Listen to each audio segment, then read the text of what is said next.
मुंब्राचं प्रकरण असो, नाशिकचं असो, पुण्याचं असो, अनेक ठिकाणी एमआयएम या अशा प्रकारच्या त्यांच्या ज्या गतिविधी ज्याला म्हणता येईल त्या वाढवण्याचा प्रयत्न करतायत.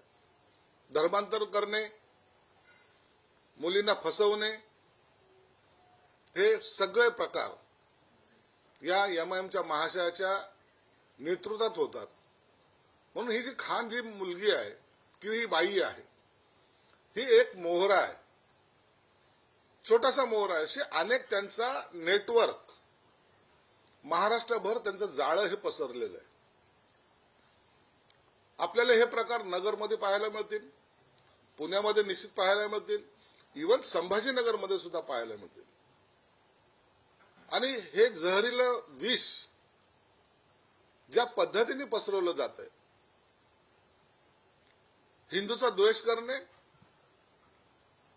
त्यांचं धर्मांतर करणे, आणि या प्रकरणामुळे आता समाजामध्ये एक प्रकारचा राग आणि चीड निर्माण व्हायला लागलेली आहे. कालचं प्रकरणही त्याच पद्धतीचं होतं. आता तिला पकडले गेलेले आहे, तिच्याकडून अनेक माहिती समोर तर येणारच आहे. परंतु तुमच्या माध्यमातून सुद्धा मी मुख्यमंत्री साहेबाला सुद्धा भेटणार पण आहे. याची एसआयटी चौकशी झाली पाहिजे आणि याच्यातले मास्टर माइंड या मोहऱ्यांचं सोडून द्या, हे मोहरे ते भेटून जातील, पण मास्टर माइंड कोण आहे तो समोर आला पाहिजे, अशी मागणी मी मुख्यमंत्री साहेबांकडे करणार आहे.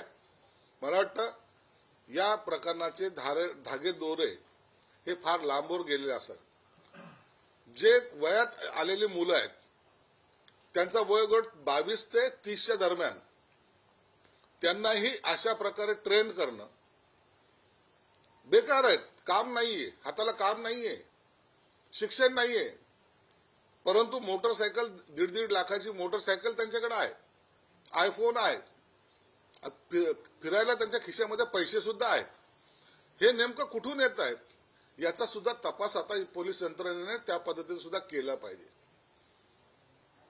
बलात्काराचे प्रयत्न, धर्मांतराचे प्रयत्न, फसवणुकीचे प्रयत्न आणि सगळ्यात मोठा नशेखोरीचा प्रयत्न सुद्धा या माध्यमातून केले जातोय. आणि म्हणून मी तुमच्या माध्यमातून पुन्हा एकदा विनंती करतो की हा एमआयएमचा इम्तियाज जलील आणि त्यांच्याबरोबर असलेले इतर जे आहेत त्यांना सुद्धा या चौकशीतून त्यांची चौकशी झाली पाहिजे.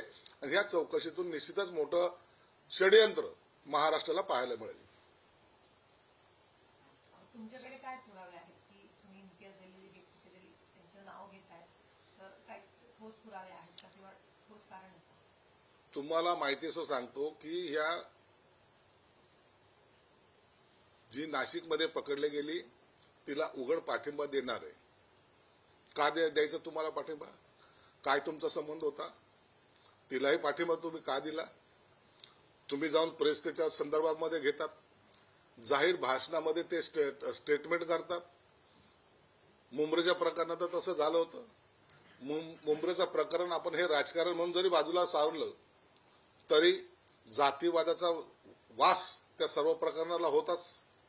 म्हणून तुम्हाला या सगळ्यांची बाजू घेऊन नेमकं काय घडवायचं होतं याचा तुमचा हेतू स्पष्ट होतो. म्हणून मी सांगितलं की याची चौकशीही झाली पाहिजे.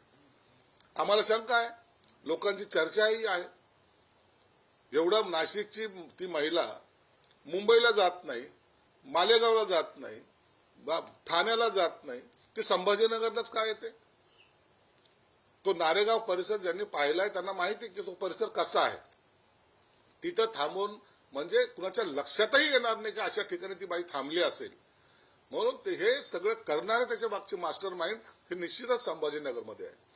संभाजीनगर हे आजपासून नाही तर अनेक वर्षापासून अतिरेकी कारवाईसाठी प्रसिद्ध आहे आणि त्यांना सेन्सिटिव्ह म्हणून अनेक वेळेला घोषित सुद्धा या जिल्ह्याला केलेलं आहे.